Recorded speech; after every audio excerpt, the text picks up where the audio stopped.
Hi, everyone. Welcome. My name is Nancy LaRocca Headley, and this is our fourth community collaboration session. And these are a series of community-led discussions that we kicked off last fall to help the community come together and talk about Menlo Park's response to a changing climate. And tonight's event is going to be led by Maria Dorr. She's our moderator tonight. She is Menlo Park's newest city council member, and thank you so much for leading this discussion. Just in terms of logistics, feel free to participate in the chat and ask any questions there. Maria and the panelists will be having a conversation for the first hour, and then we'll have time for audience Q&A for the last 30 minutes, and then we'll wrap up by 6:30. All right, Maria, over to you. Great, thank you so much. And thank you everyone for joining us. And for those who are watching this video afterwards, it is a great honor to get to moderate this panel on youth climate action and to get to be here with such amazing panelists. I'll have to say it is funny to be on this side of things as a moderator, because 10 years ago, I was in high school. I'm 27 years old now. And along with currently being a city council member and working on climate as my day job, I've been working and thinking about climate change since I was in high school. And so I really resonate and am excited about the opportunity to pass the torch on to current high school students that are leading really incredible work here in the South Bay. And before we get started, I just want to frame up what we mean by climate action, because climate change is such a complex issue and a broad reaching issue. It means a lot of different things. It means individual action as well as systemic change. It can mean anything from working to reduce our carbon footprint to working on urban gardening, working on environmental justice issues, supporting climate adaptation, helping conservation projects, and advocating for different policy change at any level of government. And as we gather here today, something that is extremely clear in all this work on climate action is that we need the voices and perspectives of young people if we truly want to make progress on these issues. And not only the value of these voices, but also the value of work to provide tools and opportunities for these young people. And that's why we're also so grateful to have here today folks that are teachers, community leaders who bring their tireless and dedicated work also to climate action through their work. So today we will hear from panelists about their experiences, their ideas and visions for their future. And I hope that this conversation will inspire all of us to take action in our own lives, to advocate for change in our communities, and think about how we can engage better with the youth and young people of all ages in our lives around these issues. So let's get started and hear what the panelists have to say. We're going to go through and start with introductions. And I'd like to go through, and I can ask people to go in order, and I'd ask you to share your name, pronouns, your organization and title, or your school and grade level, and what kind of climate action you've been involved with. So I will start with Sarah, please. Hi there, I'm Sarah Weintraut. My pronouns are she, her. I'm a junior at Menlo Atherton High School. And some of the climate policy or action that I've been involved in, a couple years ago during the pandemic, me and two of my friends we created this organization called the Toy Project, which is this nonprofit organization where we try to recycle and reuse toys. So basically we take toy donations from families and we redistribute them in underserved communities. And the idea behind this was creating a sustainable society where we reuse things instead of, just tossing them into landfills. A lot of toys are made out of plastics that are non-biodegradable, like PVC-5, so that was kind of the aim there. I'm also involved in more legislation things. I'm on Anna Eshu's Student Advisory Board on the Energy and Climate Committee. And I also did a program at Stanford last year where I focused on studying wetland restoration. And what got me involved in climate policy was my mom. Her job is recycling and reusing electronics, and she does that. She's done that for years, so that kind of got me involved. Thank you so much, Sarah. How about Amala? Hello, my name is Amala Raj. I am a junior at Menlo Atherton High School. I have been involved in climate action kind of more through the political side. I've worked on congressional campaigns and local government, and local political volunteer organizations like Peninsula Young Democrats. I love to just volunteer and just like get down and dirty and do hands-on work for our climate, planting trees and gardens. And I'm interested in climate action because I just love nature and I love being outdoors, and it's really important to me to preserve the beautiful world that we're very lucky to live in. So Thank you. And Elisa? Hi everyone, I'm Elisa. I'm also a junior, just like Sarah and Alma, but I'm actually located in Cupertino, so I go to Homestead High School. And just like Sarah and Alma, I've definitely had my fair share of the political side as well as individual action. So I actually had the really lucky opportunity to get started in elementary school because I was involved in student council, and we didn't have any sort of waste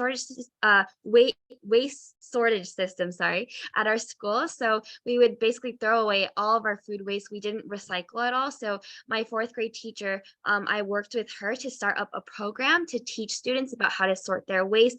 And we started reaching out to local organizations about ways we could repurpose food waste at school. And through that, I started talking to a lot of different people, whether it was like younger students as well as local community members, and just learning more about what it means to take individual action. And when I went on to middle school, I started a similar program because we also didn't have a waste sorting system in middle school. And soon after that, the city that I live in, Sunnyvale, actually adopted our brand new food waste system. So I got the opportunity to represent our city in our brochures and talk to a lot of community members about that. Actually, during the pandemic, I used a lot of my free time to start reading up more on climate change and watching a lot of documentaries about what it means to take part in climate action. And that's where I started getting more involved in the political side of things. And I got to intern with Senator Josh Becker, who you may all know, he's like a superstar in climate action. So I got to learn a lot from him. And currently in high school, I've been really involved in establishing district-wide accountability and commitment to climate change. So I actually led the creation of a district-wide team that gathers parents, students, board members, teachers in creating climate curriculum, as well as other projects like waste management, which I've had a lot of experience in. So I'm really excited for today's discussion, and thank you so much for this great opportunity. Thank you. And how about Erica? Hi, I'm Erica Wall. I'm one of the AP Environmental Science teachers at Menlo Atherton, and I'm lucky to have Sarah in my class, so it's good to see her on this chat. I have been teaching environmental science at MA for 3 years now. I took it as a high school student and I absolutely fell in love. I went to Davis and did environmental science and started doing some work with schools and food systems and growing food and just a lot of just food-based systems. And I ended up teaching, and I'm so grateful and happy to be kind of back in a place where I can help coordinate students with these like really big dreams and help connect them with resources or connect them with groups that might be of interest to them and give them some opportunities to feel out things that they like to do in the environmental space. Thank you, Erica. And Lily? Hi, I'm Lily. I am the Youth Climate Education Associate for Actera, which means I basically run all of the youth climate education programming. And that also involves some leadership building programming as well. I'll speak briefly about my background. I went to UC Santa Cruz for environmental studies, and I did a lot of research there. About carbon soil content along different forests along the California coast. And I've been doing climate work since I was about 18. I didn't really have the interest in high school, unlike you guys. But once I had some more time to become a person after high school ended, I started taking up that interest and created some school clubs and things like what you're doing now. So yeah, I'm stoked to be here, and I think that's good. Thank you, Lily, and thank you everyone for being on this panel and for everyone who's joining us as participants. I know a lot of folks joined after we got started with the intro, so just to re-say, we're going to have a panel conversation for about an hour, and then we'll open it up to you all if you have questions. And in the meantime, you can put your questions in the chat, and we'll get to them in due time. So to start off, for all the panelists, you all have been involved in different climate issues for a very long time.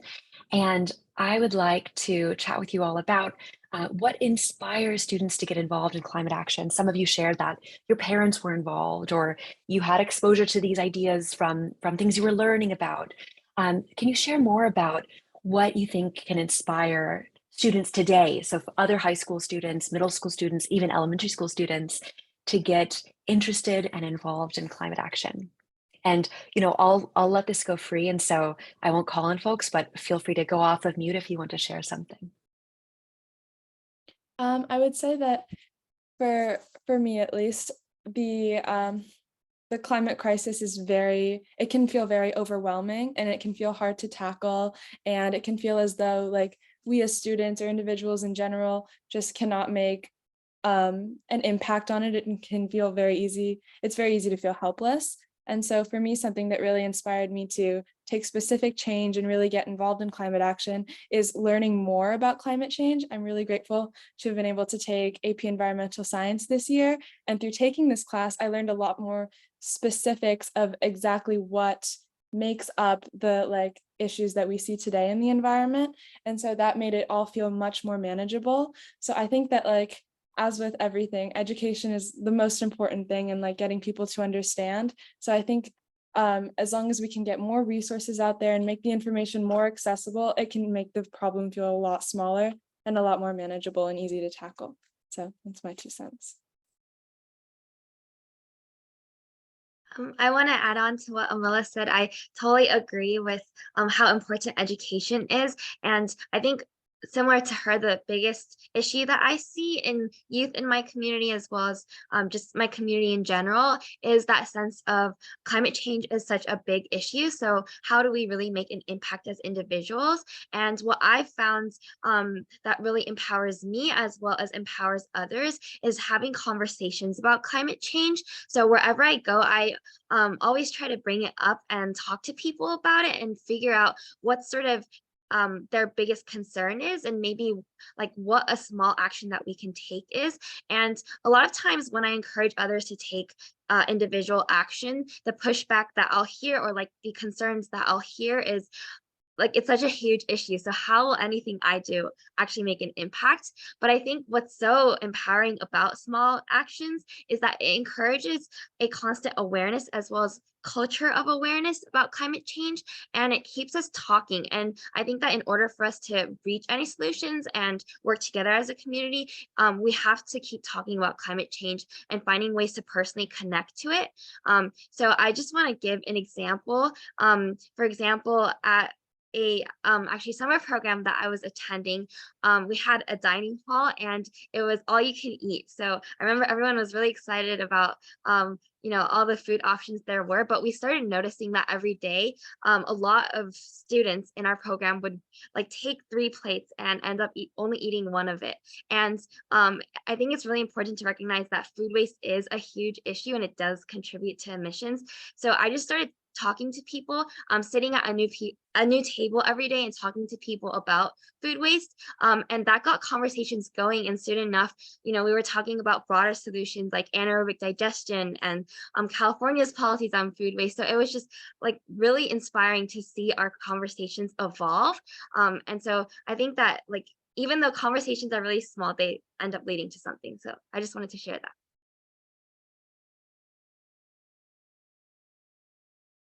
Yeah, and then I think an entirely different facet, all of those education and making it seem less overwhelming is definitely really important. I think another really important aspect of it is one beautiful thing about like solving climate change or taking climate action is that there's a plethora of ways to do so. Climate change is a unique issue because it's extremely interdisciplinary. It basically has something for everybody, in my opinion, and ways to get involved. Some people, they might be involved in forest conservancy or more marine conservancy. Some people might be involved in fast fashion and creating solutions to that. Some people are more involved and helping women get education and STEM, and talking about the ways that climate change affects different minorities differently. Like there's all these different facets of climate change, and so I think like rewriting the narrative that climate change just having that one overwhelming umbrella, but actually exploring the different facets so that people feel like they can have their own personal investment in solving climate change.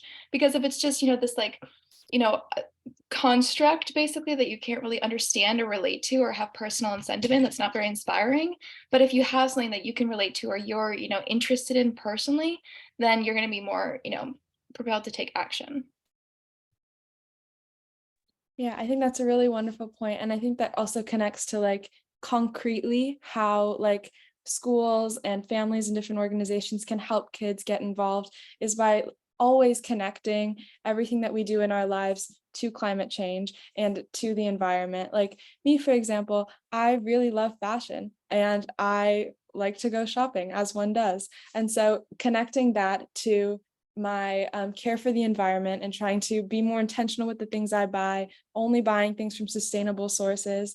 It's a really interesting way to connect the things that we're interested in, and everything is attached to this, like Sarah said. So I think something really important that like clubs, schools, families can do for students is to help them see how everything that they're doing can be connected to the climate crisis and how they can be more intentional with what they're doing to fight climate change and mitigate the effects that we see.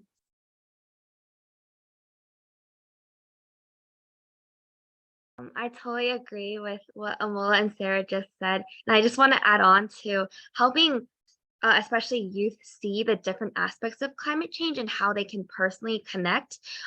So for example, like there's so many different ways to get involved with climate action, and it can take the form of art, can take the form of research. So actually something that we've been doing at our school is we have a lot of different clubs that focus on different topics, but each club's topic can actually connect to climate action. So we've been partnering with clubs one by one and involving their students who never really thought about taking part in climate action before, but found out that their interest actually can contribute to taking action against climate change. And so that's been something that has been able to inspire a lot more people to really start learning more about the issue. Thank you all. And I'd also invite Lily and Erica, from your perspective in the work that you do with communities and with students, what ways have you found to inspire students to get involved? I'm happy to respond to that. I think in general, I'm a little biased. Like I absolutely love my classes. AP Environmental Science is just, it's where it's at. And I think that people really do enjoy the class. But I think something that, again, kind of speaking to that, it's so big, like how do I do anything? I think just bringing people to a place and like getting their hands dirty, and then they realize like, oh, actually I did just do something. Or I've partnered with some organizations like California State Parks to do like habitat restoration, and I think students are inspired, like many people are, by immediate response. Here I've done something and I can see the effect of my work. There's like an immediate gratification, and I think that there's something about that that can kind of hook them in and kind of build up some endurance for some of those longer policy games that maybe don't have that immediate gratification. So doing some of these like cleanups or habitat restorations, or working to clear invasive species, or things that have like I guess a different approach to climate action, I think can give people confidence to feel like I've contributed and I've done something and I can see that and like, look what I did here. So I feel like those are really good ways to get people in who maybe didn't initially have as much buy-in in the first place. Of course, my dog's drinking water as soon as I'm gonna say something. It's really loud. Yeah, I love what everybody said, and of course, I'm also biased towards like education being one of the most important things, because if you don't understand something, you can't really address it, and you can't think about its duality and all it's a very multifaceted issue that's been politicized. So when you have a topic that's been politicized, people tend to think about it in terms of like in a dividing fashion. And I think being educated about any topic and being trained with critical thinking skills and being able to look at a piece of information and be like, oh, well, I know this other thing about it.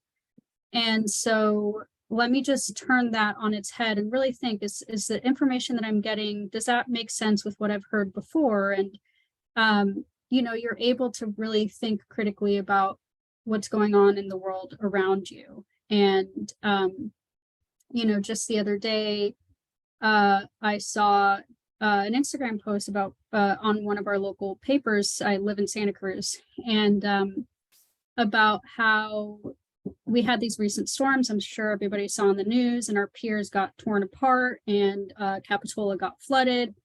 And so we are having a lot of city council meetings about how to redirect funds to address climate change. And a lot of the comments are like, it's a money grab, it's a conspiracy, it's all this stuff. And I'm like, I don't know if you've ever received formal education on something like this. So I think the first step is like knowing that you've gotten education on it, and then moving forward and being able to take action with that training, and then learning more as you go. And even everybody, all the adults here are probably like, I don't even know everything there is to know about it, so it's a process, it's ongoing. So yeah. And Lily, I'd actually love to draw on that a little bit more. And I'm curious about ways to create effective experiences and opportunities for youth. How can adults in students' lives and in the community get that knowledge and learn more if that is one of the critical things that is impeding climate action? That's a great question. And I think like automatically my response is I think it should just be part of the formal education system. And because that's why kids go to school, is to learn about what's going on in the world and get educated. And so, if this is something that your parents didn't learn about in school and are learning about it through other outlets that aren't formal education, maybe they didn't even hear about it in college or learn about it formally in college, it's really up to the educators to do that for the parents. And it's then I think something that parents can kind of do auxiliary fashion, just be like, oh, you're learning about climate change, okay, let me get more educated, let me talk about these things with you when you get home, and things like that, if they have the capacity to, because of course not all parents have the capacity to. So I think it's really important for teachers to have that opportunity. Sometimes they get hired for a science position and they're not teaching environmental science because they have to teach biology and chemistry and other more elementary, like building block type of topics.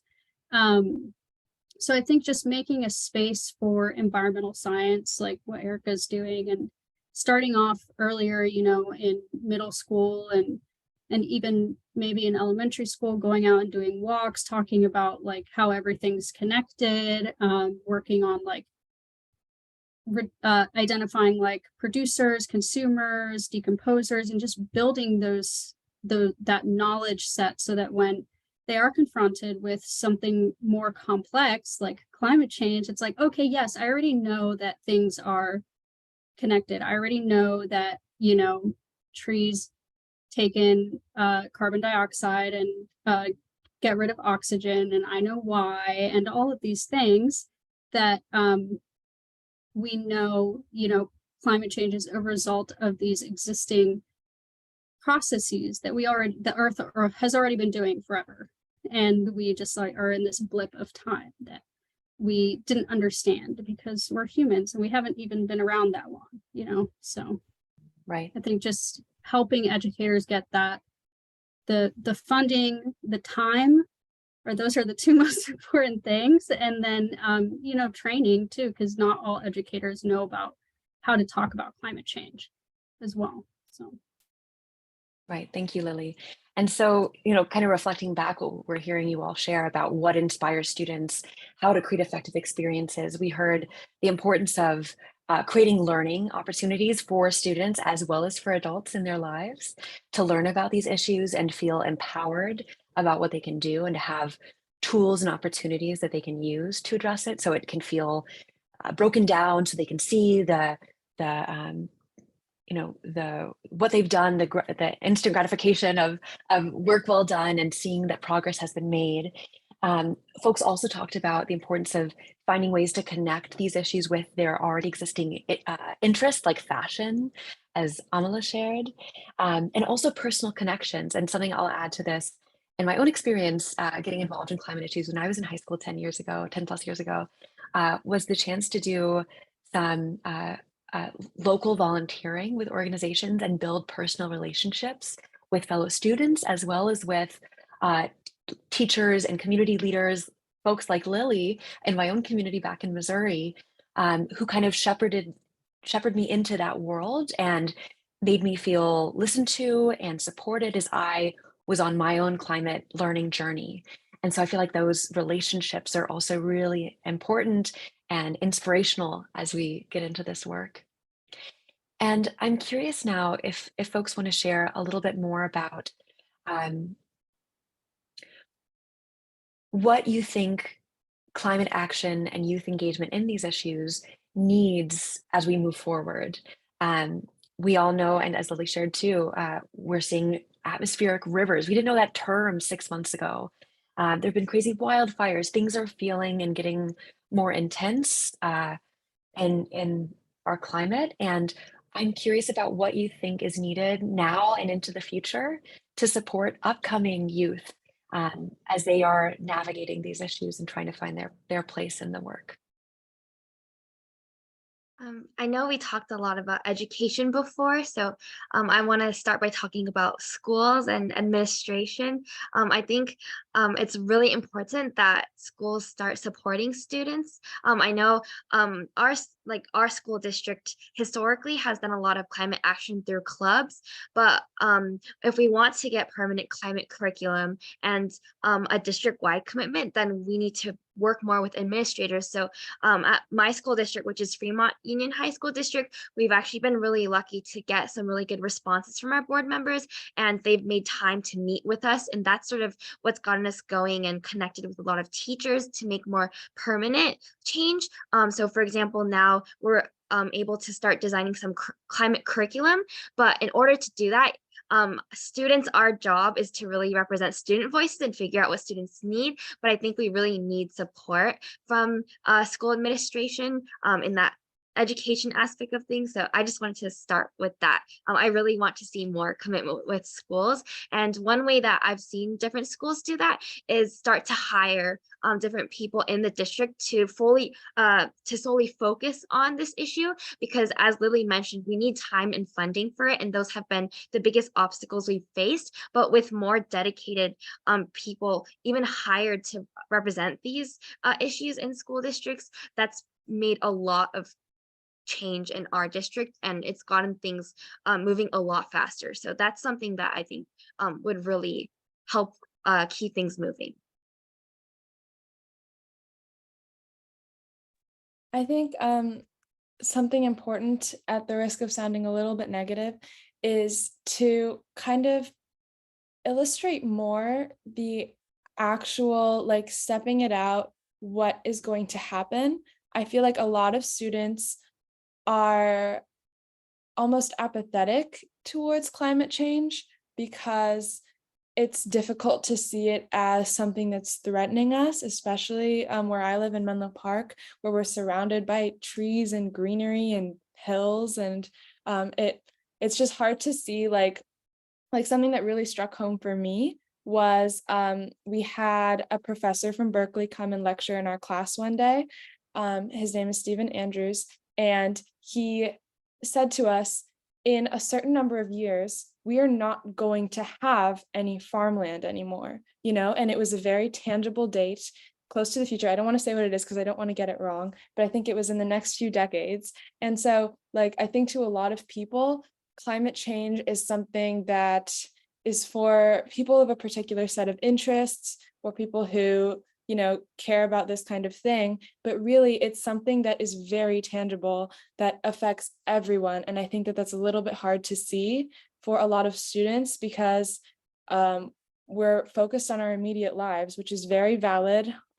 Being a high school student is stressful, but I think that something that is really important that the climate action movement really needs is to show the truly negative, like radical extreme effects that climate change is going to have on us in the very near future. And rather than saying like planting trees is good for the environment, I think we need to focus on like, if we don't plant trees, like this is what's going to happen. Like we are going to lose these species. We're going to lose this amount of land. Like we're not going to be able to grow this food anymore, you know? And I think it's really important to look at like the negative things that are going to happen, because I think that like in the interest of making it accessible and being positive, we've been really positive, but then I think that takes away from some of the negative effects that people may not know about that are very tangible and that are, you know, coming towards everyone, not just the people who particularly care about like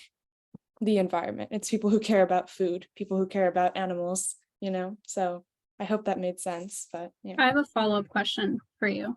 Yes. So how do you guys think, do we talk about those impacts that are scary and uncomfortable to think about without running the risk of having our audience check out and say, you know, I don't want to deal with this? What's the key there? I think there's a greater risk of people checking out if we don't draw attention to the super scary things. And obviously I do not have the same experience that you do, talking to people and working in this field. But I think that like stepping it out and really looking at like the things that we rely on, like the things that we take for granted, like there's this huge fear in America of like mad cow, for example, because we have like a billion, not a billion, we have like 400 million cattle. And so like there's this great fear that like, oh no, what's going to happen to the beef industry? Mad cow isn't the only thing threatening the beef industry. Climate is. And so like looking at it as something that like affects, you know, particular American values or like particular things that really influence all of us outside of like things with the oceans, like things with the trees. I think like very specifically, like we're going to like lose these jobs. And I hope I understood your question correctly, but I feel like the more like tangible we are and the more we like connect the effects to things outside of just like the I don't want to say the environment because like everything is the environment, but outside of like the natural world almost, I think that like by talking about things like livestock, farming, technology, like things that people work in and care about and rely on outside of the natural world. I use that again because I'm not sure what else, but like just really connecting it to like the issues that we face, I think would help people not to check out by being like, hey, like in 50 years, beef is going to become this much more expensive because we are destroying our farmland and we won't be able to grow the food to feed them. And so, you know, something like that I feel like really connects to like our everyday habits and the things that we take for granted. Yeah, a more personal angle, I guess, is what you're saying. And if I could hop in real quick, I think I have that's it. I agree with Amala. I also think that something that is really important in talking, like after talking about those impacts, is creating hope. Because and also talking about the impacts, I think that it's really important because you know when you think of climate change, you immediately go to like forest burning, earth dying, everything dead. You know, like that's the thing you go to, right? But however, this has been like it's misleading. I actually have this thing right here. I think it's the best example that I've seen personally, Project Drawdown. And I learned about it in my program over the summer, but also in my APES class. And it is a comprehensive plan to like stop the carbon emissions that we need to stop emitting.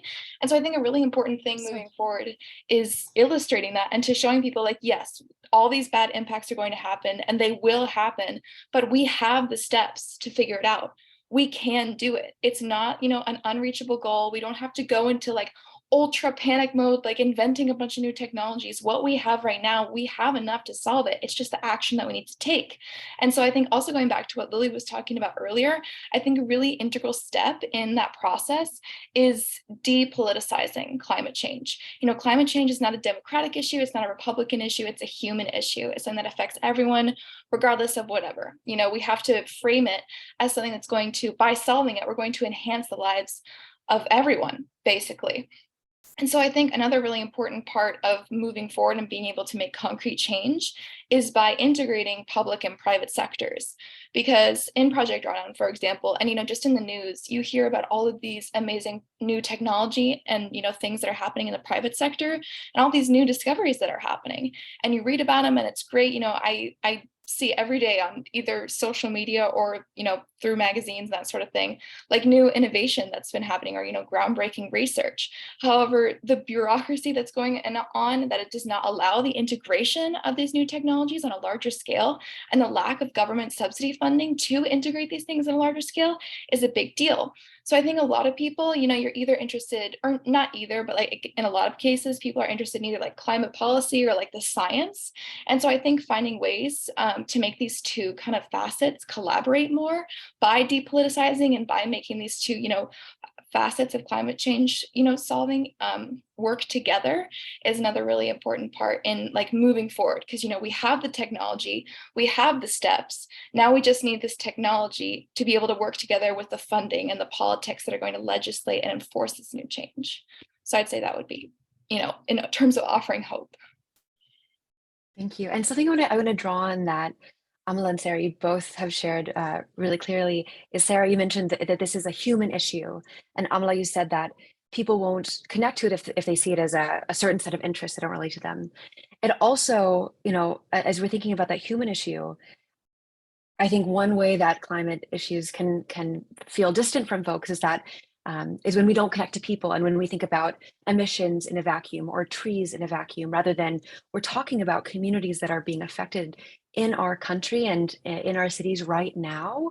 And, especially when the climate movement in the past has looked very white, very rich, with men and women in the leadership, but often men in the leadership.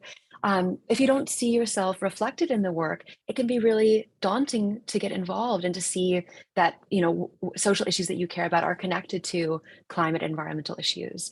And so I just want to make space for that in this conversation, because now and moving forward, we are seeing fantastic leadership that does not fit into that one form of what leadership looked like previously, or was perceived to look like previously. We have folks like Brown Girl Green, who is an amazing online content creator who's talking about fashion and climate issues and environmental issues. We have folks like Vic Barrett, who is one of the Youth versus Gov plaintiffs who is fighting the government in this big climate change lawsuit. We have leaders like Dr. Beverly Wright from the Deep South Center for Environmental Justice. And we have local organizations like communities, climate resilient communities here, with some comments here in the chat. Fantastic local leaders who are showing us that this work is so much more than how it has previously been conceptualized. And there are spaces for everyone to get involved in this work. And I'm curious, in that kind of vein, if there are any other additions that you panelists want to share, or that you all are thinking about in this work. Yeah, I wanted to share one other perspective.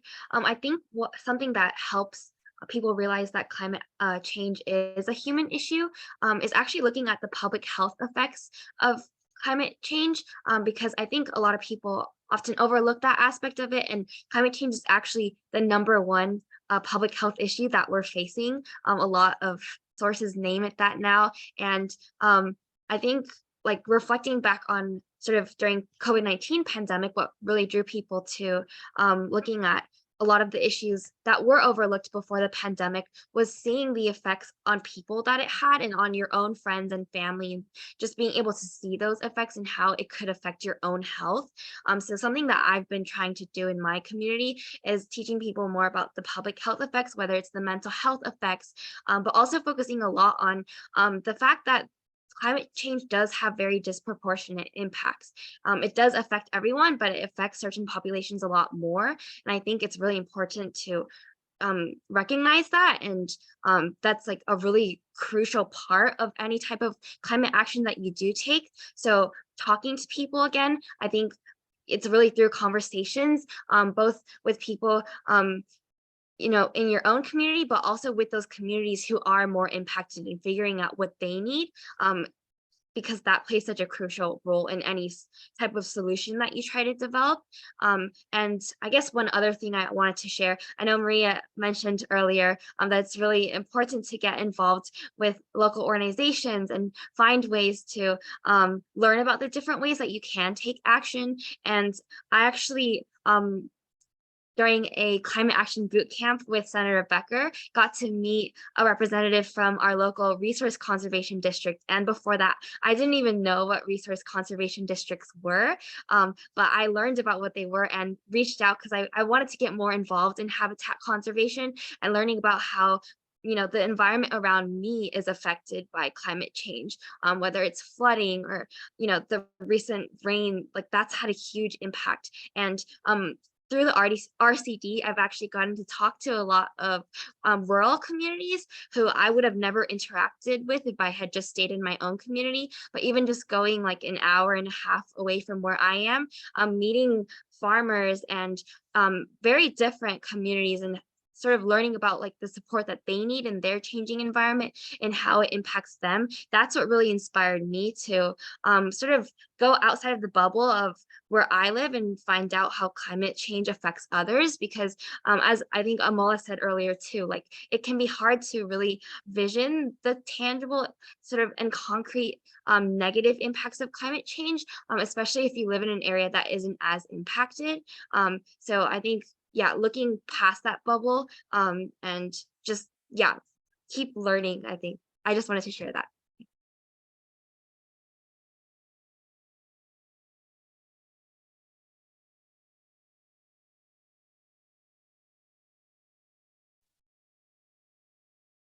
Anything else from our panelists on this vein? Sorry. Yeah, I guess just in terms of like making the community more diverse, and sorry, I'll hand it off to you soon, Alma. I think a lot of like importance is making sure we're representing climate activists in a way that makes people feel included. So like, for example, I actually learned about this in my Spanish class, but I think a lot of the times when we see, really inspiring climate activists, like look no further than like Greta Thunberg, right? We see, like white people predominantly, and that's just kind of the case. But in reality, there is a innumerable amounts of climate activists. So one that really inspired me, for example, is this girl Xiye Bastida. Xiye is how her first name is spelled. She's a Mexican and indigenous climate activist. And for a project, I got really interested in her work, really involved in her work. And it just kind of showed that like the climate change movement right now, like solving it, there are a lot of people from a lot of diverse backgrounds who are involved in it already. And so I think in terms of, getting people involved from these communities, because we need to have people involved from all these communities, because as Elisa said, there's disproportionate, effects on these communities. And so in order to pull more people in, visibility is incredibly important. And so I think educating people in terms of, there are people out here doing it. You're not alone. You want to be the first one is really important in getting them to, get involved and feel like they can get involved. Yeah, and I think that social media is a big part of that. I think that like something that every single one of us can do is use Twitter, use Instagram to uplift people rather than simply like kind of regurgitating the same actors in this whole movement, is to like uplift people who we don't get to hear about because of the various prejudices that we have in our society. And so what I wanted to talk about was just to like kind of bring up the fact that like participating in like a political movement like this is a luxury. I feel like not everyone has the time to put into something like this. Not everyone has the resources or the access or the transportation at its very core to participate in climate action. And so just making sure that we're advocating for the interests of those who are not able to take the time to go and plant trees or to go and lobby or to come to events like this where they can learn more or so I think that we should just like be cognizant of the fact that like part of the reason why those groups that are affected disproportionately are like not as visible in this fight is because sometimes there isn't as much access to this movement for people who, depending on their work situation, their family situation, where they live, their access to internet.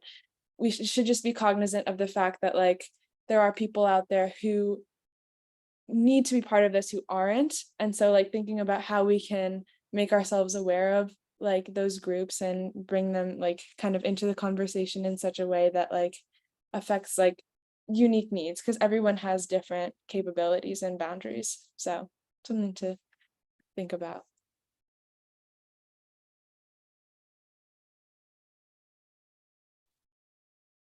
Erica, Lily, anything you'd like to add to this part? I mean, I have to just say, I'm so impressed hearing the students speak. It's like my favorite day is any day I'm listening to my students talk, because you guys really have so much that you're bringing to the table. Initially, when this question was posed about how can you kind of create more engagement, I was thinking about role models. And like, I think students feel more able to kind of envision themselves doing work if they see people doing it too, even if it's like not necessarily exactly on their interest path. So, and sometimes that takes like being the model yourself. I feel like we have a lot of youth activists now that I don't know that I remember when I was in high school that there were people who were, under 20 doing really big things, but there really are now. And I find that very inspiring. And I think that kind of snowballs into bigger movement, and it snowballs into allowing more people to kind of enter that space as well. And kind of just touching on what Amala said about how, who is able to be at this table and who's able to be in this conversation. I think also reminding folks that they do a lot of things in their daily life that actually are very climate friendly, common practices that people participate in. You might not feel like you're doing something big, but when you're reusing that thing for your lunch, like that's a thing that you're doing that's helpful. So people really do, I think, if they could get some sort of like quick scan survey of these are my lifestyle practices, I think people would be a little surprised to see how much that they actually do that's helpful rather than harmful. And I'm especially thinking about those communities that aren't necessarily often seen as the role models. There's a lot of practices that are part of daily life that just actually are really helpful. So just kind of like honoring the work that they maybe unknowingly are participating in on a regular basis, I think is also important.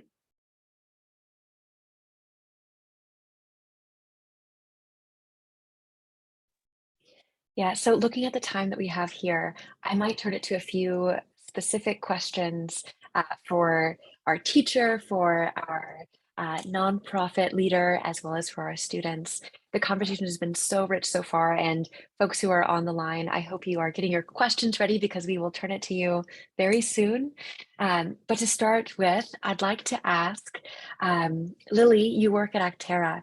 Could you share a little bit more about the ambassador program and the work you do around a middle school curriculum and how you see that fitting in with this conversation and work with youth in climate action? Sure, yeah. So I'll start off with the Actera Student Ambassador Program. Its acronym is ASAP. And essentially it's we have had multiple like ideas for it, but mainly what it is you sign up for like a newsletter and you become part of this list of students who get contacted about upcoming legislation that's coming up, reach codes that are coming up on the docket, different opportunities for people to go and make public comments, essentially. So we provide information about what's on the docket and why it's important. We provide trainings on how to make both written and verbal public comments.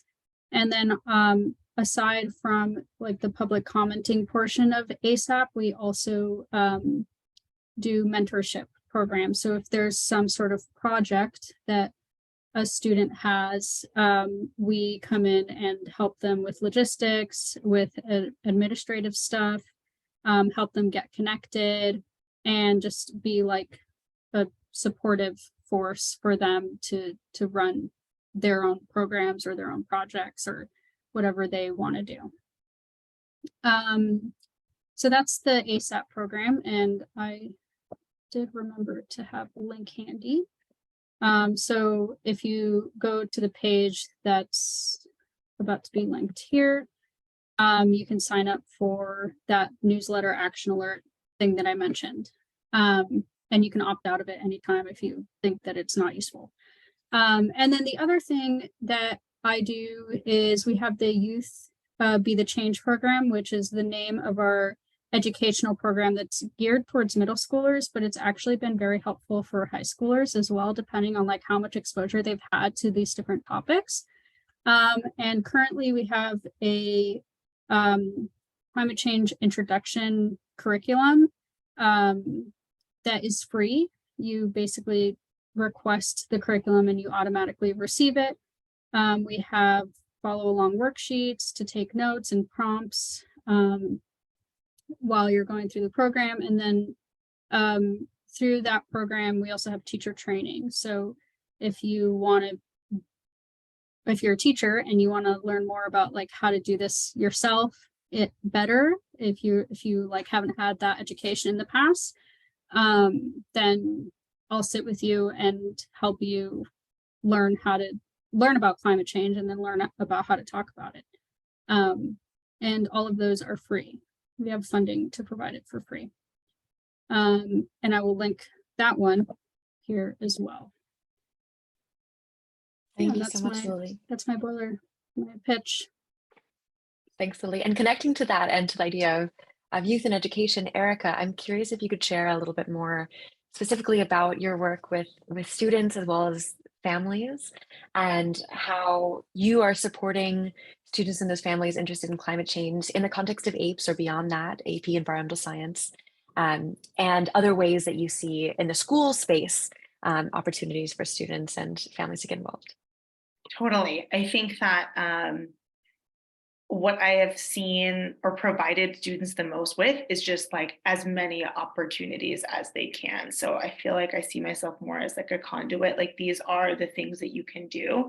And I'm just kind of funneling all these options, knowing that something will stick. It does help that we do have a tiny expectation in APES that you do participate and you can't just talk the talk, but you've got to walk the walk too. So we do expect community service, and I think it's just a really good value for our students to be participating and doing something to really truly connect what we're doing in the classroom to whatever, and it's open-ended, whatever they like. You know, we've got students on this panel like that qualifies. We've got all the work that they're doing in advocacy. They can do these like rehabilitation days. They can, I have students trying to make a video to share on the campus how to use our new food waste bins, because we recently started sorting, but as you might know, with a new thing, requires a lot of training. So students are given kind of an endless list of things that they can do. And anytime I hear about opportunities, webinars, or volunteer activities, I just spam and things kind of pick up. I'm also hosting groups like just clubs that are on campus. There's a club trying to get like a garden started at our campus to support pollinators and to support our culinary arts classes, just to kind of create like a little bit more of a closed loop. So I'm happy to kind of help support them in whatever ways. So not just APE students, but just people who are interested in the space. So I think those are probably the biggest things that we see a lot of, is between the clubs and then just people trying to do environmental service. What is APES? Oh, I'm so sorry. I am a teacher for AP Environmental Science at Menlo Atherton. There's 2 students on this call who are in the class currently. And it's Okay. it's a pretty, I think at this point, amazingly standard option for APs in high school. So they're pretty common. We've got 4 sections at our school. And I would say at this point, if your school offers APs and they have 5, one of them is probably going to be AP Environmental Science. It's become increasingly common since I started high school. I think my school, I was one of like the 3rd classes to take it, and it wasn't very common. But at this point, I feel like it's a pretty standard option for students, and it's grown in popularity. I think because people are interested and curious, they want to know, they want to kind of get some sense of understanding in what might feel like a chaotic space. So, and it is a really fun class. Like they've all pointed out, there's an endless span of connections that you can make to your personal life. So I think that it becomes a very popular and meaningful option for students across the US, which has been really cool to see. Thank you, I Erica. wish oh, go ahead. Go ahead, please. Oh, I was going to say, I wish I took that instead of AP psychology. That was fun too, though. I also took APES, and I loved AP Environmental Science back when I was 15. Okay, I want to now turn to our students. The question I have for you before we turn it to the open conversation is, do you have any more advice for students if they want to get involved with climate action? What would you tell folks to do? I think a fantastic resource in our area that I absolutely love is Grassroots Ecology. It's so completely accessible. It's like all over the Bay Area. They're fun projects. They have this beautiful calendar on their website where you can see exactly what date things are happening and what you're going to be doing. And I think that it's a really intuitive and friendly and accessible resource that I think more people should take advantage of, because it's really wonderful. And so I think that, yeah, that's a big part of helping get students involved, is to show them the incredible opportunities that we have available to us. And yeah, I think that so in AP Environmental Science, we kind of have a grade requirement to meet in terms of our service hours. And I think that that's really helpful as a starting point, because it forces us to prioritize climate action, and it forces us to kind of reckon with ourselves and be like, okay, I have to do this. How do I personally want to get involved? What do I want to do? How do I want to educate myself? And so I think that realistically, looking at high school students and our priorities and what we're dealing with extreme sports practice schedules. We're dealing with college applications. We're dealing with academic pressure, especially in the Bay Area. And so just forcing us to prioritize this and making it accessible and making it easy and making it fun is really, really important.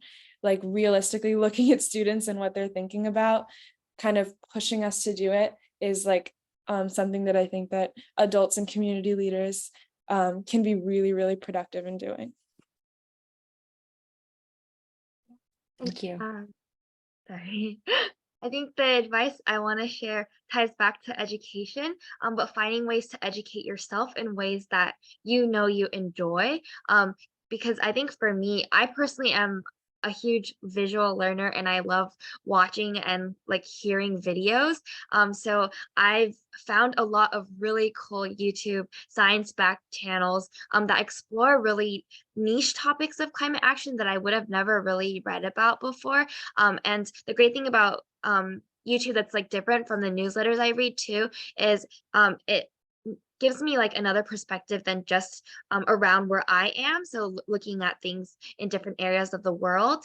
And so I really enjoy watching videos. And so I've made it like sort of something that I look forward to, like watching videos about climate action, just learning about the different like technologies, but also effects. So that's something that I do for myself to make it accessible. So I really encourage people to find ways to make it, I guess, to bring back that sort of like positive energy, to like just find ways that excite you in learning about climate action. And there was one other thing I wanted to share. It will come back to me. And also, Lisa, would love if you put some of those channels, if you have them, in the chat while we continue the conversation. Sarah, please. Yeah, and then for me, I don't have anything like organizations to recommend, I guess. I think for me, my advice would just like don't be afraid in a sense where it's like don't be afraid to try to get involved even if you don't know anything about what you're doing. Like when I like for example, when I started the toy project with two of my friends, we were straight up like fumbling around in the dark. We didn't know what we were doing, how we were going to do it. You just got to take it one step at a time. Maybe it's sending an email to one person who you want to, try to get on a climate board with. Maybe it's, sending the email to the principal about maybe starting a recycling system at your school. Like if you want to take action, the only thing stopping you is basically yourself. Things will work it out. And I think another really important part is that the people, who are creating these organizations, like, the people on this panel right now, or like teachers and people like that, they're really excited to see, people get involved. You'll have a very welcoming community who is very ready to be like, yeah, let's get you involved. Let's get you, like working on this. So even if you don't know anything about what you're getting yourself into, you just know that you want to do something, just get into it. Take some sort of action. If it's small, that's okay. Just take action. Don't be afraid. Don't be afraid to make mistakes. We're all here. We're all fighting for the same thing. You're welcome to come in, basically. I really appreciate that too. There's a space for your own learning as you're learning. Great. Well, thank you so much, everyone, for sharing in this panel session. I'm going to now open it up to questions from the public. If anyone has questions or something they'd like to share and ask to our panelists, I'd welcome you to either raise your hand or let us know in some way that you'd like to come off and share something so we can invite you into the space with us. Thank you all for joining us, and we're excited to continue the conversation in the next little bit with you all.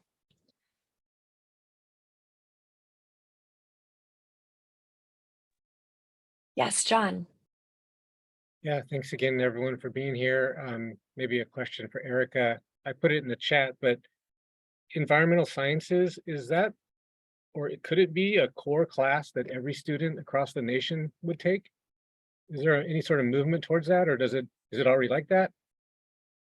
It's not currently like that right now. However, with our new science standards that states have adopted in various stages, and GSS, we're seeing that the standards for earth science and climate science are being interwoven. So while I do teach AP Environmental Science, which is certainly focused on all of those issues, in biology, which is a class that every freshman takes at this high school, we have a unit for climate science. And so we are integrating some different types of standards into biology. I know in chemistry, which is for primarily all sophomores, they also do climate science as it pertains to chemistry specifically. So we know, and every time I do like a unit with climate change, especially with freshmen, it's always hard to know exactly like where they're coming in at and what level of knowledge they already have. But it's been at least, 6 or 7 years that our state has been really kind of like on board with these new standards. And I've been very impressed with what students are coming in already knowing and understanding. So they've been getting it, and they should be getting it in theory, kind of throughout their science experience, K through 12. And so I've been seeing more and more of that. It's not, I think a lot of schools do have environmental science classes that are not AP focused, or they might have interwoven it with earth science, but at this point, I don't know that there would be a solid space. I think weaving it in is actually really effective and as a way to show like how interconnected all of these different disciplines are. So I think that's kind of the place where most schools are going to be going towards. But that's a great question. Thank you. And I just wanted to share something too on that. Unfortunately, my school district is not as far ahead as Menlo Atherton, and we only have AP Environmental Science. That's like the one class that covers any type of climate science. So unless students take that course, then they don't actually get any formal education on climate science currently. And so that's something that students have been trying to work on. I'm part of a team, a climate literacy team that is working with teachers, but it's very slow again, because teachers have very limited time, like they already have responsibilities and there's limited funding. So it's been a pretty arduous process and we are getting somewhere. The approach that we're taking as well is incorporating a end of year project in each class that does address some part of climate change. So whether it's like in physics classes, focusing that end of year project, that's the way that we found is the most feasible, at least like in terms of like next year or pretty soon and hopefully later on. But I think this is why it's so important that we do have state policies and more statewide movement towards making more requirements for education. As I know Erica mentioned, like there have been improvements in that, but I don't think there's enough still. And so that's why earlier I mentioned too, I think it's so important that we have like school administrators and teachers collaborating on this and putting more time towards it, because like from personal experience, just having students advocate for it has created change, but it's been very slow and it's hard to get that commitment without having like statewide policies and putting funding towards it. So I think that's something that like really needs to be at the front of a lot of discussions and needs a lot of attention right now. Actually, I'm so impressed that you're like kind of bringing up curriculum needs at your school. I think I also maybe take for granted that I'm coming from a totally different space. And I work with a lot of other teachers who are like of the same generation, really. And so I feel like when we have more and more people, I took AP Environmental Science. Like there was so much talk when I was a high school student that we're still having today. So I think the more we see kind of like a different generation really enter the teaching profession. I'm friends with a lot of the other, like all my colleagues who are in different departments. And so they are more invested because they were already growing up with this understanding and expectation. So I know there are, especially in the 9th grade team, there are some English teachers who are incorporating like some environmental literacy within their courses too. And so I think we see, I mean, it's not necessarily a solution, but it's like a slow change or a slow evolution in how different it's a multidisciplinary situation. And I'm seeing more and more as people continue to enter, hopefully, into teaching, that they are bringing it in from their own perspective because they've grown up with it too. And so they see the value in kind of incorporating it in math and English and art and kind of all these different places. But I'm so impressed that you're trying to like bring it on at your school. It's very cool. Great. Thank you also for that question, John. And I'm glad that led to this really interesting conversation. Great. Any other questions from folks over the screen or over audio?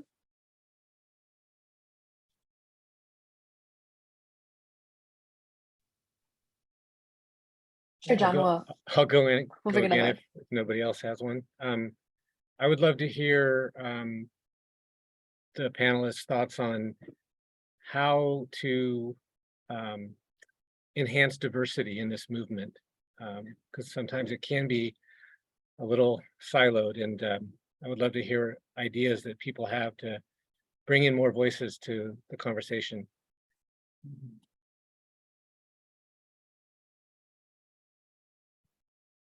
I think that's a really tough question and I don't have that much experience. So I definitely like want to hear from the other panelists, but I do want to share some ideas and like some experience that I've had. I think my work within the RCD has been really valuable for me because it's been the first time that I've really interacted with very affected communities who come from different backgrounds. And another part of that is actually also working with the employees of RCD who have come from a lot of different backgrounds. And I actually was really inspired from talking to them and learning about what inspired them to become a part of this movement. And a lot of these employees are from marginalized or like underrepresented communities who are more affected. And so I started actually interviewing them and filming videos and like sharing it with high school clubs. And I know that has still a very limited impact, but it was like something that I could do, both like educate myself and get to know their perspective, but be able to share that with others. And we did get some like really good feedback from that. And I think it still helps to hear people who do come from the same background as you and hear about what they've been able to do. But also going back to our discussion before about how it is really a privilege to be able to, put time towards advocacy. So I think moving forward, like for myself at least, I focus more on talking to them and focusing the work that I do on addressing their needs and making that a part of any solution I face. But yeah, I'd love to hear other people's ideas because I think it's such a tough question to answer. I think that something really important in this vein and of like increasing diversity in climate action is lifting up, making a conscious and proactive effort to lift up climate activists that come from all backgrounds, because like kind of as we've discussed before, the activists that we see the most of are the ones that fit kind of like the groups that have historically had more power, right? And so like I think that like all of us making a conscious effort to like raise awareness of people who are doing the good work, regardless of how impactful it is or how big or small, I think that just like bringing greater awareness to all of the people in this fight is really, really important so that people can see others who look like them. And so that like we can kind of end the cycle of like, white and like wealthy people being a big part of this movement. And the only way to do that is by bringing greater attention to the people who are not white and wealthy, regardless of their impact and their scale and that kind of thing. So we just need to do that really proactively and not just like appreciate them ourselves and look for them for ourselves, but also like push them out into the world and show them off on social media and support them in any way we can, because that is how we're going to get more investment in this movement from people who like just don't see themselves in it.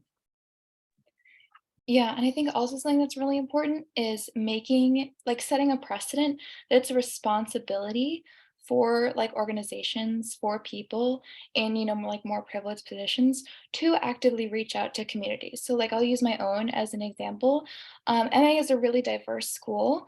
We have our school district comprises of people, from EPA and then basically from Menlo Park and Atherton. And this gives us this unique opportunity. And so, for example, like when I was doing the toy project, what we did was, we got donations from families and then we went into EPA and we distributed to the communities there. When we went there, when people were exposed to the situation, I had people walking up to me every day that we were distributing toys and asking how they could get involved. Because simply, people maybe are not aware of the opportunities. A lot of the outreach programs that are trying to get, students involved, people involved, kind of just don't make it down the pipeline in a lot of circumstances. And I think also in a lot of circumstances, if someone wants to join a group, like, for example, I can talk as a woman, right? If I see a group that I want to join and it's 100% male, I'm not going to feel like I'm going to go there. I'm not going to want to go there, right? So I think another big part of it is getting, in terms of increasing diversity, is by allowing, like groups to come in. because one person is not going to feel comfortable entering a meeting with, entirely white people. So, trying to engage like groups of people, like in my school, like the Black Student Union or the Jewish Student Union, or, Latinos Unidos, like, trying to get them involved, like actively reaching out to these groups in order so that they can feel like they are supported by their community, and making it like an overall thing, not like, like one kid from one community being the token person from their community representing, the people in the movement. And then I also think another really important part of this movement is saying, things are going to be different. We're going to listen to you now, because I think a really important point is that, for example, Indigenous people, they were arguing for the conservation of land, for sustainable practices decades before it became mainstream and it became cool for us to be, all sustainable and things. And we never listened to them. They weren't appreciated. They were just disregarded. And so I think in a lot of ways, people who want to be involved in this movement or have been involved in this movement for decades don't feel like they're going to have a voice, even if they do get involved and they want to get involved. So being able to listen and take a step back and letting, minorities have their voices heard and feel like they can take leadership roles in the movement is also something really important.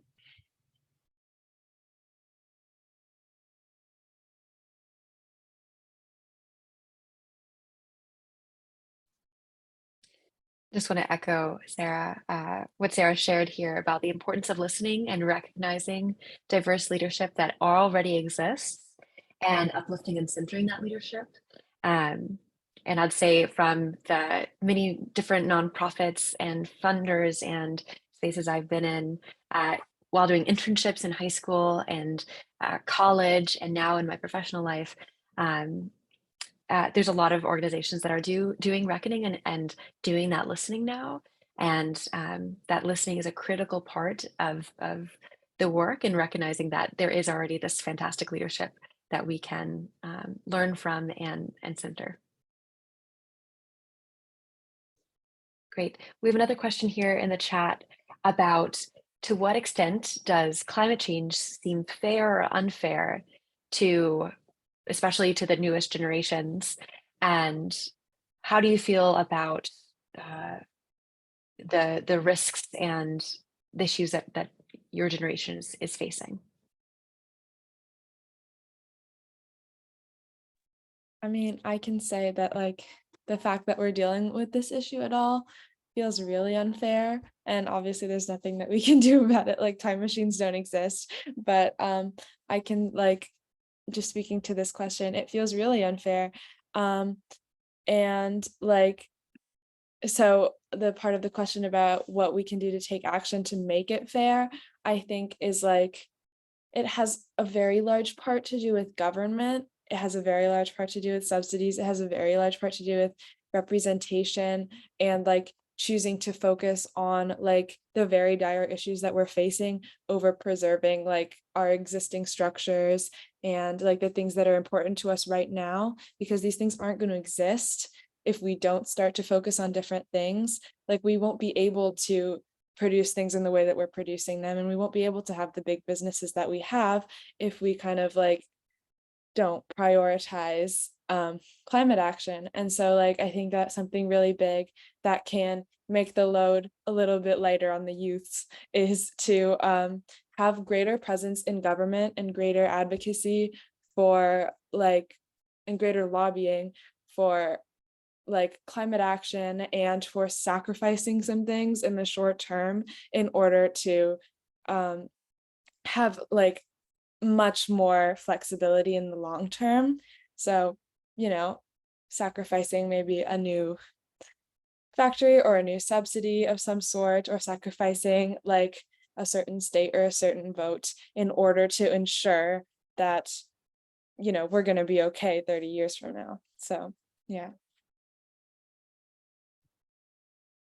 Yeah, and I think what I would say about that is it definitely, I agree, like it feels unfair to me sometimes. But I think also recognizing, taking some time to like recognize the privilege that we do have now, and like the resources and the world that we do live, and that we are like, we do have many ways to tackle it, and like we have a lot, we're pretty equipped to tackle it as long as we put like the technology that we have and like the knowledge that we have towards it. So sort of like, especially at school, like a lot of us have this great privilege to learn to take APES and like to take classes like this and learn and connect with organizations working towards it in our community. So like, I guess sort of like, taking advantage of that and doing what you can, if that makes sense. I don't know if what I said makes sense, but yeah, just there's a lot of like green technology these days and different resources that we do have. And so,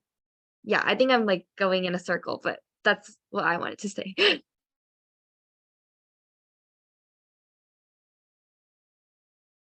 Yeah, I'd just say in terms of the, how unfair it seems, I'd say, yeah, it's really unfair, but, we're not going to get anywhere by thinking about the past, by thinking about everything that, we should have done, we could have done.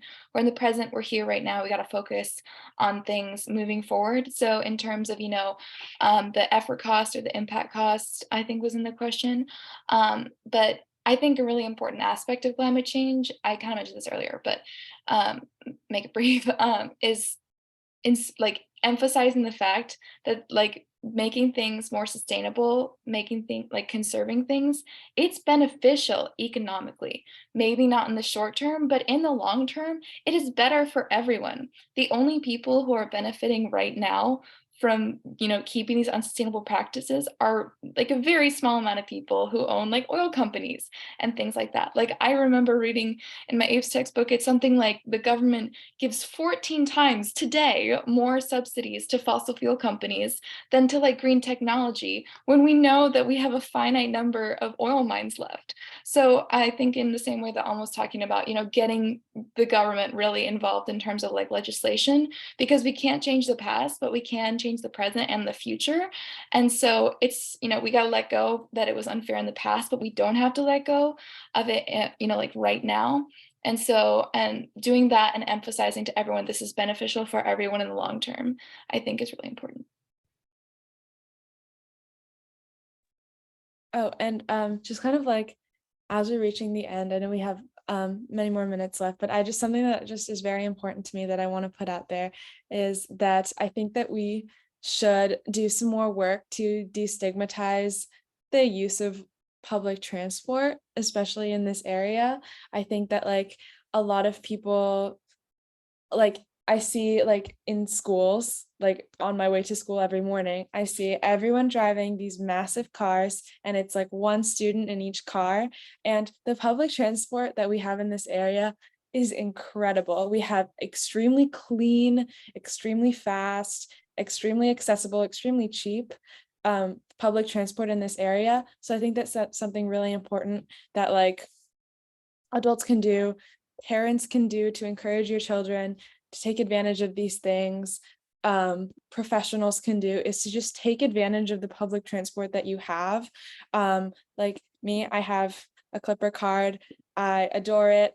I use it every day. And I think that like something that really big that's holding people back of all ages from participating in this climate movement is like not feeling comfortable making like the smaller sacrifice of taking public transport and like maybe losing those 10 minutes on a bus in order to like make the world a much more happy place. So I think that just like destigmatizing public transport and making sure that we take advantage of all the wonderful opportunities that the city and the state and the county and the nation have put in front of us is really important, because I know particularly among students, it is not the most valued resource or the resource that's taken advantage of the most. And it seems to be something that's kind of like almost relegated to like certain communities who don't have the ability to drive themselves to school every day.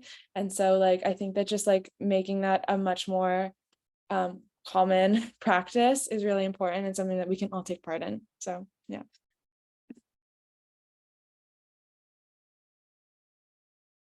Great. And looking at our time, I want to open up the floor to one last question for everybody. And that is, what are you most hopeful for or most excited about in your climate work moving forward?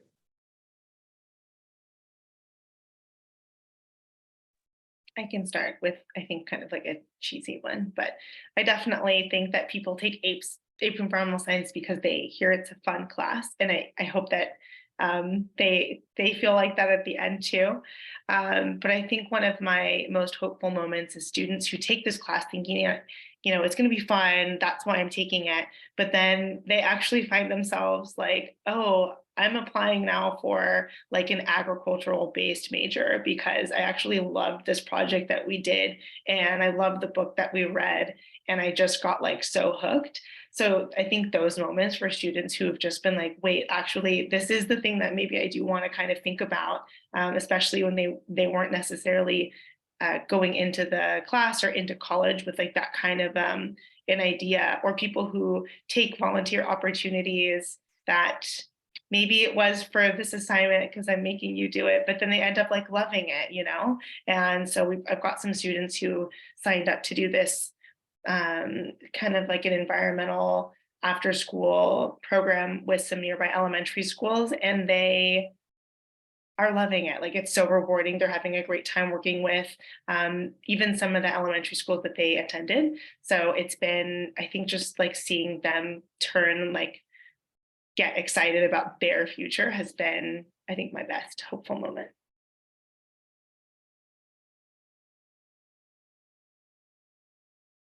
I'll add on with another cheesy one. I am really excited about the number of young people that I see involved in this. Like, I would say that none of us speaking right now are particularly aged, and that makes me really happy. And I appreciate that that like there's just a younger and younger presence in this movement. And I think that that's really constructive, and that that's going to take us really, really far. Just because we've all been very immediately impacted by this. And I'm just really glad that like more and more young people are feeling invested in this and feeling the push and the motivation to get involved in something like this that's really massive and scary and confusing. So yeah, that's what I'm hopeful about. Going back to, we talked about role models before, and I definitely feel really empowered and helpful when I do see the legislators that we do have and the leaders that we do have working towards it. Because to see that in media and to see a lot of different organizations start taking responsibility, even though it is late and like it's a very urgent issue, to see that, I think it still makes me very hopeful. And going back to, because I'm so involved in my school community, and that's where a lot of my work does center, after we do like first work with students, I'll see like now clubs have meetings all the time, and they'll incorporate like climate science topics and ways for students to get involved in climate action. And seeing that and like hearing that conversation, I talked earlier about hearing like conversations evolve around me, go from like really small topics to broader topics about even like legislation, and then getting questions from people about how to get involved. Like this motivation that I see and hopefulness that I do see evolve from like starting up those conversations, I think is what really keeps me going. Yeah, and then I'd say personally, I'm more of like a STEM techie person. So going forward for me, I'm kind of like nerding out about like the technologies that are happening. Like, I don't know, everyone here has probably heard about it, but the new breakthrough with nuclear fusion, super cool. I learned about this girl in Sweden who created this like plastic that's entirely biodegradable, made out of like fish waste. Like, I'm just really excited to see all these amazing, technology things come into society and see them get integrated. Like, there was one other place, I think it was in like Denmark, where they're literally taking plastic out of the ocean and making it into bikes, which like I'm just like totally excited about seeing all of these new technologies manifest into creating a new society. I'm really excited to see all of these people have their opportunities go out into society. So excited about that.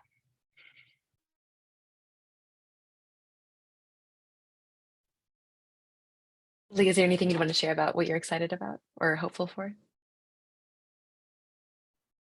Just like this is great. I really love hearing people younger than me being so caring about this and in my opinion, putting it better than I could put it. So even though it's my job, I'm like, wow, can you just like come do my job for me? Thanks.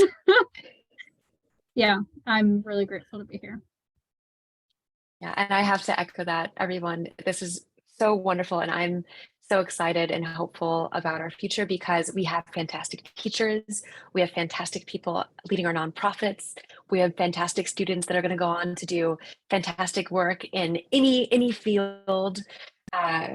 And it's so exciting to see the impact that you are having in spaces that you care about, where you are finding community in those spaces, you're finding hope and connections in those spaces. And I think someone shared this earlier, but in the chat, but as long as you are doing something that you love and you're finding spaces of hope, this work can continue, and we are all benefiting from your presence, from your dedication, and from your care. So thank you all so much for your time.